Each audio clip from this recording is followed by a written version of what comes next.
Hello and welcome to another episode of App Stories. Today's episode is brought to you by Turbulence Forecast. I'm John Voorhees, and with me is Federico Fatici. Hey, Federico. Hello. Hi. How are you, John? How you feeling? We got our previews out, huh? Makes it for a good week. Got our previews out. Well, I only wrote about iPadOS. We can talk about that later. But yeah. I feel good about this. It's waiting on my mind, and I really wanted to have this out. And so I think we have a nice collection of stories out on the website this week. And I'm guessing we're gonna get beta 5 maybe on Monday at this point. So we'll see what's gonna happen. We're recording this on a Thursday. It's possible we could get it today, but I think it's unlikely. It's probably Monday, Tuesday, right? Yeah. What do you want to talk about? So I want to talk a little bit about these OSs and kind of what the experience has been like. And we can kick it off with iPadOS since you published that just recently. What do you have to say about iPadOS 26? Yeah, I guess the central theme of the story is that I find it really enjoyable to work on iPadOS 26. I think it's a really pleasant update that, because of the new multitasking and the new windowing, I think Apple landed on the solution that everybody sort of knew was the obvious one, which is just do it like the Mac.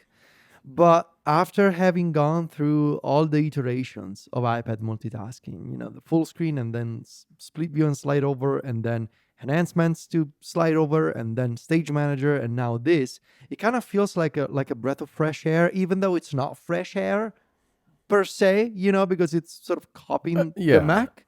It's a breath of air.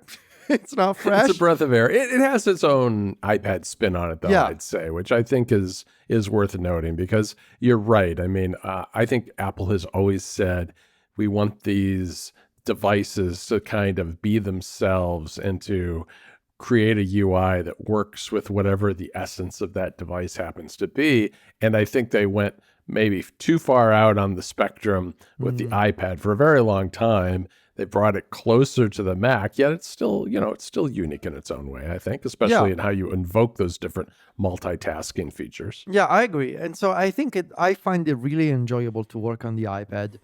And this is what I cover in the story. And obviously I'm going to have a lot more thoughts later this year in a proper review. But it doesn't change the fact that if you compare iPadOS and macOS, somebody like me can get a lot more work done on macOS, because there's the new multitasking iPadOS 26, better Files app, local capture, all of that is great. It doesn't change the fact that on macOS I get even more freedom, even more flexibility. Right. However, and this is strange, this is what's unique about iPadOS. It's so nice to use that it pushes me to grab the iPad, all things being equal, when I'm at home and I'm working in the living room or on the sofa, and I have a choice, right? I could grab my MacBook or I could grab my iPad Pro. And the MacBook Pro will give me more options, but I tend to gravitate toward iPadOS because it's so nice. And so there's something about, I don't have all the same apps, and I don't have menu bar apps, I don't have system-wide keyboard shortcuts, but it's nice. It feels nicer, and I think there's something to that. And I've been kind of wondering if you've been feeling frustrated, though, with a lot of the AI tools that you've been using, because there's so many of those are, I mean, they're not necessarily Mac-based, because a lot of them are web apps, but I think they're a little harder to use on the iPad. Yeah, I'm very frustrated by that. Especially because if you are following this space, you know how a lot of the new features of the LLM of your choice, whether it's ChatGPT or Claude or Gemini or Perplexity, whatever you're using, how a lot of the new features, a lot of the new integrations, they roll out first on desktop, whether it's on the desktop app or in the web app on desktop.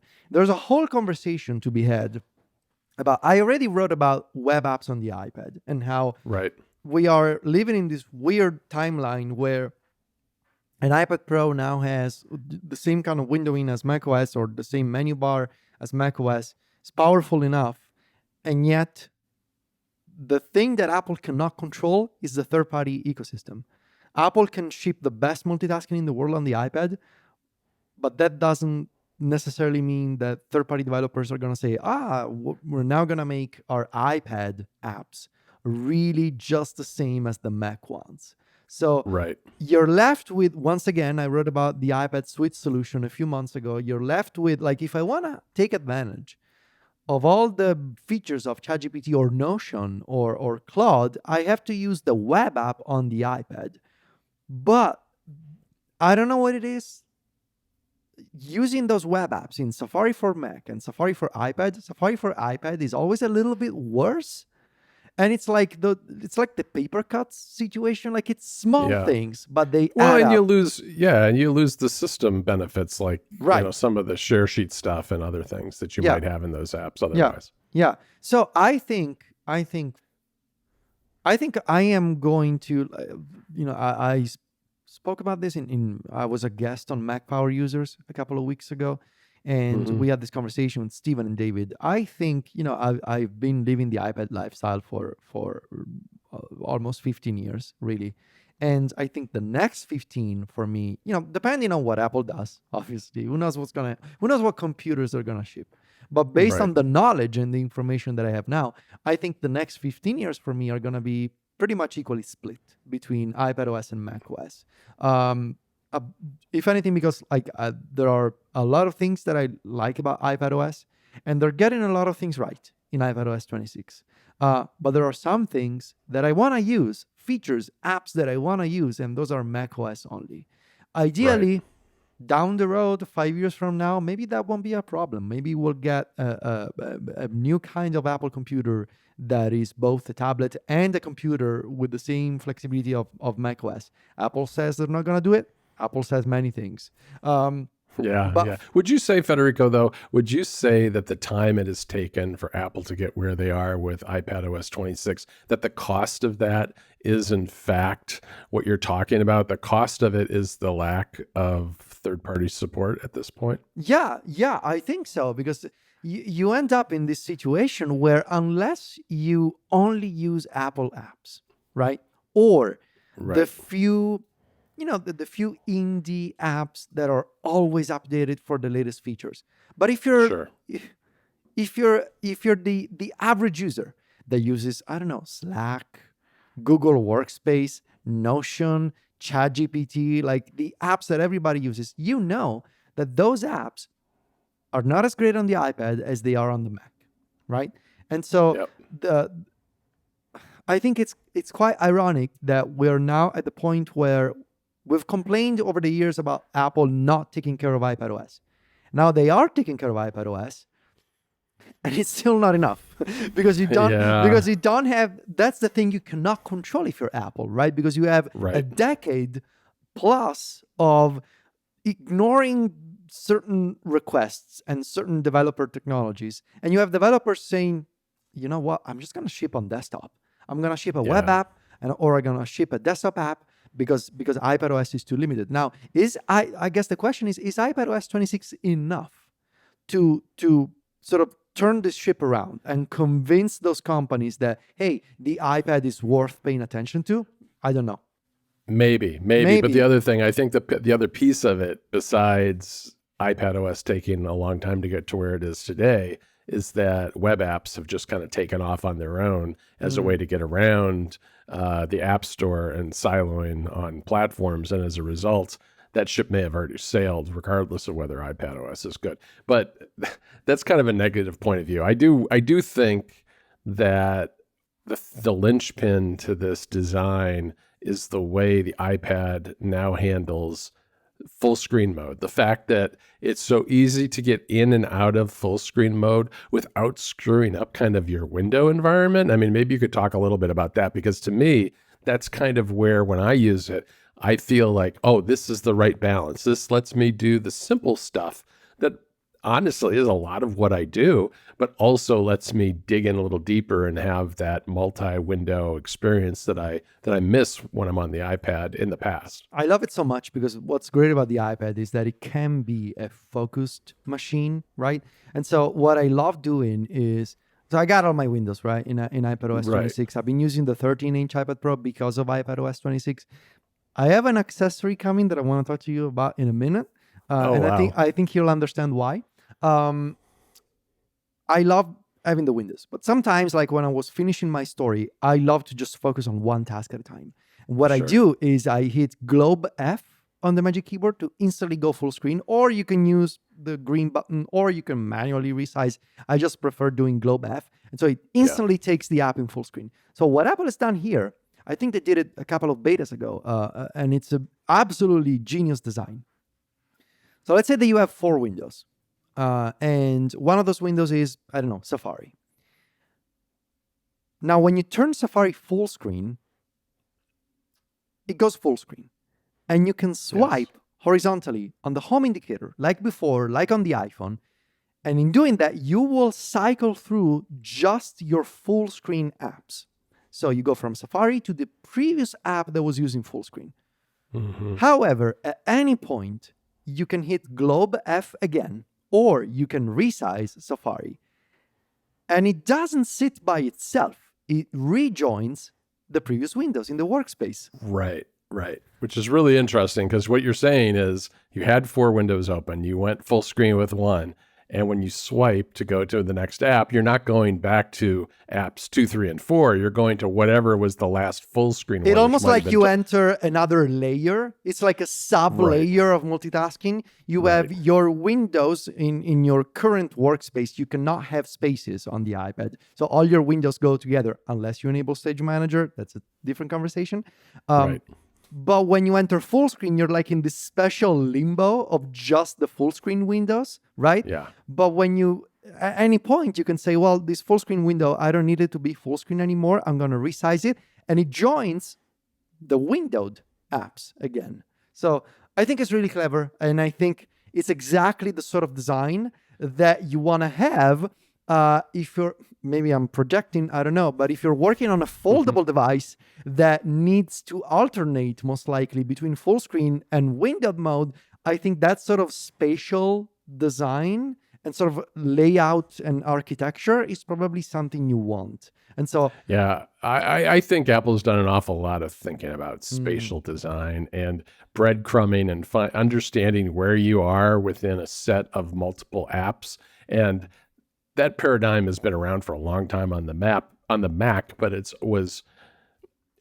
that's an old way of doing things in a lot of ways. And now between Vision OS with the Vision Pro and now what they're doing on the iPad, you can see it evolving to be more to just be done differently, yet at the same time still be intuitive, which I think is really cool. There's 2 more things I want to say about iPadOS. The first one is kind of obvious. I think, obviously, I do still have my wishes and my complaints, and there's the argument about what's gonna happen with third-party apps, what's gonna happen with AI. Those are all ongoing conversations that we've had for a while. But the first thing I will say is that I'm very happy about iPadOS 26 because now, technically speaking, I can finally do all my work on the iPad, including the audio and the video podcasts, without the workarounds, without having to record this video on an SD card, without having to record the audio externally. I can just do it all on the iPad with local capture. Right. I can have multiple windows open. I can have windows on the iPad, windows on the external display. I love that we're living in this reality where there's a menu bar, and sure, there's still things that are missing. But I think overall, like I'm just so happy about the iPad and sort of Apple recognizing that you can be both.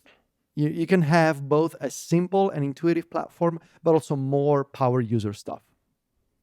The second thing I will say is that, and that's a topic worth maybe re-exploring in a few months here on AppStories, this idea of what is an iPad app really? Because when you look at iPadOS 26 on a scale of iPads, right, on a spectrum of iPads rather, from an iPad mini to an iPad Air to an iPad Pro, and when you consider how the same concept of a window of the layout of a window can be so wildly different depending on the iPad that you use, depending on the size that you make the window, right? You're going from iPhone apps to something that is desktop-like, all the way up to an external monitor. The idea, I think it's pointing in a direction of everything in the future when it comes to multitasking and desktop computing being a lot more fluid than it is today. And scalable. And right? scalable. And it's not just Apple moving in this direction. If you look at the signs of what Google is doing, Google basically saying we're going all in on Android. We're going to ship a desktop mode on Android. I think both Apple and Google are sort of moving in a direction where these mobile devices are being inspired by the desktop, but really everything is more or less converging at some point. I don't know. It's something worth keeping an eye on, I think. I think it is. I mean, and here's one to blow your mind. We were just talking about this on NPC. I feel like the exact same thing's happening in the video game industry because games are being designed for the Steam Deck on up. I mean, that there's the same kind of scalability and continuity that's happening across different platforms there too. Yeah. So that's the fascinating part about iPadOS, I think, for me. Now, the accessory. I ordered last night the Logitech Combo Touch. Now let me explain why. Yeah. I dislike the fact that Apple doesn't make. No, let me rephrase. I would love for Apple to make an iPad Pro keyboard, and this is going to sound very unpopular. I want Apple to make an iPad Pro keyboard that is a bigger version of the keyboard that they make for the base model iPad. The one that is detachable and that has a kickstand. Right. I dislike the fact that my iPad Pro that I always keep in the Magic Keyboard, that when I'm done working, I got to take it out and I got to use a different kickstand back cover because I want to alternate between typing, work mode, and touch mode, entertainment mode. The Logitech Combo Touch is the only smart connector enabled, because it's Logitech, that has a big trackpad. I think it's actually bigger than the Apple trackpad. All the same gestures, all the same function keys, globe key, the works, everything. But it can be detached. Now, the iPad sits in a case, in a rubber case, silicone case, and has a kickstand.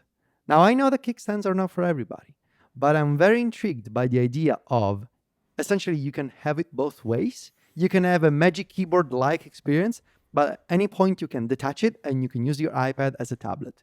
That case will add some bulk to the iPad Pro. I am fully aware of that. Logitech says this new version for the M4, they made it even a little bit thinner than before. Yep. I am very intrigued by the idea of an Apple-like experience because Logitech is a partner, and so they have access to the smart connector. It's not Bluetooth. I love all that, but I can detach it. And to me, it feels like the sort of modular accessory that pairs well with iPadOS 26. Yeah, I think Logitech is doing a lot of interesting things with the iPad and its keyboards in general. All their keyboards that I've ever tried have been really, really good keyboards. But you're right, that combo that you ordered is a little chunky, so it is going to be a little heavy. But yeah. I do like the ability to pull the keyboard away. I mean, it is a nice option to have. Yeah. This episode of App Stories is brought to you by Turbulence Forecast. Know before you go with 5-day advanced flight turbulence predictions. For nearly 2 decades, anxious flyers have turned to an essential tool before boarding. Turbulence Forecast. This isn't just another weather app. It's a specialized service created by experts who have been helping passengers understand and prepare for flight conditions since 2005. Whether you're a nervous flyer seeking peace of mind or simply want to know what to expect for your upcoming trip, Turbulence Forecast delivers the most detailed turbulence predictions available anywhere. The app's comprehensive approach sets it apart from basic weather apps with detailed forecasts. These customized reports include an analysis of your specific route, weather patterns, storm systems, and jet stream effects. The app also features multiple specialized maps, pilot reports showing turbulence encounters, maximum turbulence potential maps for route planning, and much more. Turbulence Forecast can generate route forecasts for individual flights and uses a feature called Drift to show you how forecasts are expected to evolve over time. Plus, with an advanced Navigator subscription, you can extend turbulence forecasts to up to 5 days before your trip. Built for iOS with full iPad support and support for Android, the app integrates seamlessly with your travel workflow. Download Turbulence Forecast today by using the link in our show notes, or go to turbulenceforecast.com to learn more about this really special app. It's free to download, with premium forecasting services and Navigator subscriptions available for those who want the most comprehensive analysis possible. Again, that link is in the show notes, and you can learn more at turbulenceforecast.com. Our thanks to Turbulence Forecast for their support of the show. All right, shall we talk about macOS? Do you want to tell me about macOS? We should talk about it. I mean, we did not put out our previews the day that the public betas came out because they were such a moving target. And I think that's been especially true for you and me for macOS, iPadOS, and iOS. And on the Mac, a lot of it had to do with liquid glass in the same way that it did on iOS, but in a very different way, because the liquid glass on the Mac is much more muted and toned down than it is on like the iPhone. But it is like the iPhone in a few places, like music and journal and the games app. And so I have literally, as we sit here today, no clue where liquid glass is going on the Mac. Because on the one hand, when we first got the early developer betas, the toolbars in things like Finder and Safari were really pronounced. The buttons and the toolbars were really pronounced with heavy drop shadows that were just a little too much. And the sidebars almost looked like separate windows sitting on top of a window. All that got toned down. So on the one hand, you have those existing apps that have a very much a translucent look, that are not clear and shiny to the extent that you see on something like iOS. But on the other hand, you do have that iOS look here and there in apps like games and music and so forth. And so I'm not sure whether over the course of the rest of the summer, we're going to see more apps start looking like journal and games, or whether those things will get toned down and look more like Safari and Finder. My personal preference is that they get toned down and they're more like Safari and Finder, but I have no idea, which is essentially what I said about that. So, we'll have to see. I'm not like, a lot of people were very unhappy about those drop shadows and the toolbars and the sidebars. They don't bother me that much, especially now that they've been toned down a bit. The liquid glass clear stuff can be a problem. Like, I have an example in my preview where I was in the games app and Alto's Odyssey just happened to be in the big banner image at the top. And it was Alto flipping against the sun or the moon. And it was a big white, circle that totally blew out all of the text in the tab bar at the top of the game, where there was a home tab up there and you just couldn't read it because it was white on white and it hadn't done the little transition. It was just how it loaded. And that's not great. Yeah. But putting all that aside, because it doesn't make any sense to make a judgment on that stuff now, because I suspect it's going to change one way or the other. Might change for the better, might change for the worse. Stay tuned. I'll let you know in the fall. What I've been really excited about mostly are Spotlight and Control Center, because I guess we should start with Control Center because Apple's doing a lot of things up in the menu bar. The menu bar is clear, which is bothers some people again, but they've put a dark gradient behind it. So I find it, at least with the stock wallpapers that I've used, it's perfectly fine. But if you want, you can turn it off and make it way it looked in Sequoia. You can put a little translucency behind it, frosted glass or whatever. But what's neat is that the Control Center will now support third-party controls. And I've already got a few of them. And you know what? They're pretty nice. Being able to not only, there are a bunch of new system ones too that you can add up there, plus the third parties, and you can drag them out to your menu bar if you prefer, and you can create multiple pages, not like you do on iOS or the iPad, but you can create multiple control center pages by when you go into the gallery of controls, there's a little plus button in the menu bar. You click it and you can pick an icon, and then you can populate the drop down from that icon, which is a control center panel, with whatever you want. So you can theme it. You can have one for, like entertainment that might be for music and things like that. You can have another one for HomeKit devices. You can do multiple of these. And you can go into system settings, and for all those things in your menu bar that are hard to turn off, where the developer maybe doesn't want you to turn them off, you can now turn them off in system settings so they don't appear, just like you could in something like Bartender. So the combination is pretty nice. You can have multiple control center panels. You can turn off other icons for things you don't use in your menu bar, shrinking it down and making it just the stuff that is useful to you, which I really like a lot. So I think that's all been done really well.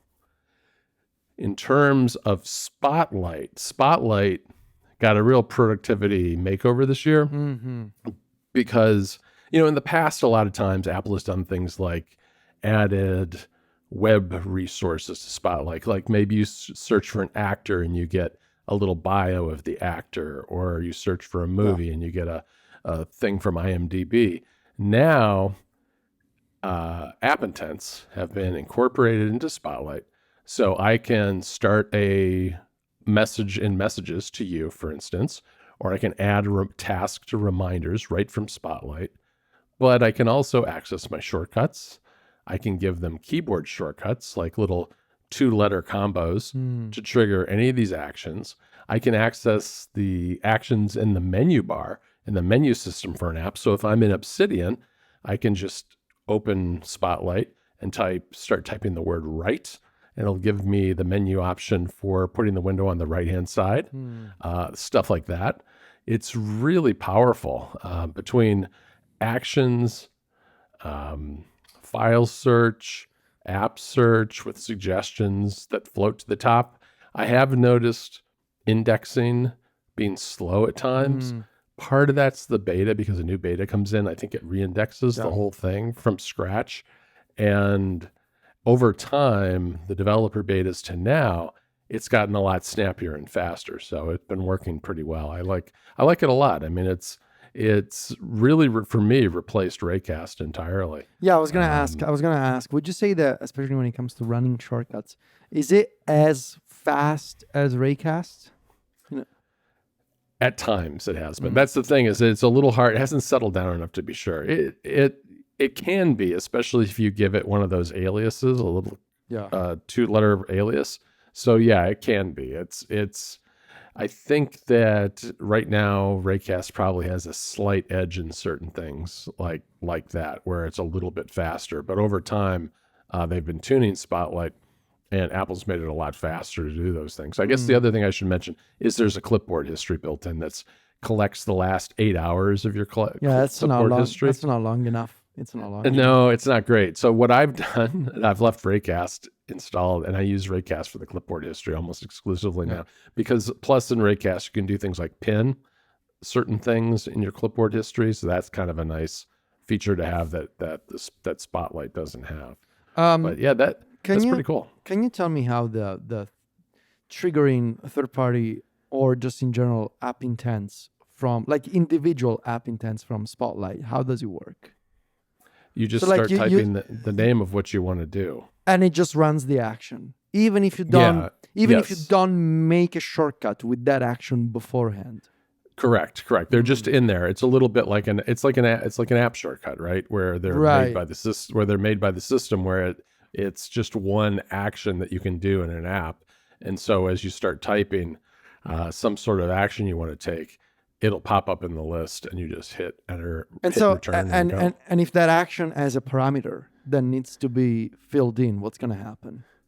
I don't think I've seen any with parameters that I've used. Interesting. So I need to, that's a very good question. I'll have to do some more research on that one. That is obviously an advantage that Apple has, right? When it comes to like the third-party launchers like Raycast, they cannot trigger specific app intents. They can only run shortcuts. And that, by the way, they run shortcuts. These launchers, they do it either via AppleScript or the shortcuts command line utility. That's what they do. But obviously, Apple can invoke specific app intents. And that's going to be really fascinating, I think, especially if it's fast enough and reliable enough. Yep, real-time follow-up, because I am on Tahoe. I typed use model, and once it comes up, once you hit return, you can tab over and fill in the You can tab over. Interesting. Yeah. That's cool. Yeah, it's pretty nice. And then you put your request in there. Anything else you want to shout out for Tahoe? Yeah, I think I do want to mention that we got a surprising number of new apps too, because I didn't really expect that we'd see a lot of new apps. And we have Journal finally, which I think is good. I mean, nobody's going to be too wowed by Journal on the Mac, only because it's just the way it was on the iPad basically. But I think for somebody who wants to start a journaling habit, any habit is easier to form where you have more access to the thing that lets you do the habit. So I think having Journal on the Mac is a good thing. I also have been surprised by how much I like the phone app. There's been aspects of phone stuff that's been incorporated in macOS for a while, but having it in an app is actually pretty nice. The ability to just make a quick phone call from your Mac while you're working without having to pull out your phone and get distracted, like that a lot. Plus, do all the the screening and things that have been added as a feature on the iPhone. And then finally, I think that Games has some potential. I think the Games app does have some potential. I think the thing that's fighting against Games is 16 years of App Store history of people having just ways that they access whatever games they've downloaded. I don't think that necessarily people are going to go to a hub to access their games, but if they do, I do think there are some advantages to it, because it's easier to find old games if you've downloaded a lot of them over the years. It's also easier to find people to challenge to various matches if you're into playing games with your friends. And it gives developers an opportunity to highlight events, and Apple to highlight different titles that are, on the App Store, but maybe a little easier to give some more room to and promote on the Games app. So, the thing that's unique about the Games app too on the Mac is that it will pull in things like Mac games that you have from Steam, for instance. It's not just App Store and Apple Arcade. So it has potential, but I think what's probably working against it is just a lot of muscle memory that people have of finding their games a different way. And just the fact that I don't think a lot of people consider the Mac a huge gaming platform to begin with. Except you. Except for me. I'm Mr. Mac gamer. I'm gonna remain optimistic about it forever, because you know what? I have these powerful Mac computers around, and why not put them to good use? Not just for getting my work done, but also having some fun now and then. True. All right, Federico. Well, it's been a week. It's been a week, and there's gonna be more betas. It's gonna be. I think in the post show, we're gonna talk about maybe some of the drama surrounding these betas, some of the meta commentary about the betas. Yes. It's gonna be interesting to see how many changes we're gonna get from now on. Now that it's in the hands of the public, but you can go check out all the stories that we prepared for iPadOS, macOS, and watchOS on MacStories, with visionOS and iOS to follow later this year. Because obviously there's no visionOS public beta. There is an iOS one, but your boy was not ready to talk about Liquid Glass and iOS yet. So you're gonna have to wait. I'm sorry. That'll make this fall even more special, Federico. I think everybody will enjoy it that much more. Well, thanks for joining us today, everybody, and thanks again to our sponsors, Turbulence Forecast. I'm John Voorhees. That's Federico Viticci. We're both found at macstories.net, and we're on social media. Just look for Federico. He's at Viticci. That's Viticci. And I'm at John Voorhees. JohnVoorhees. Talk to you next week, Federico. Ciao, John.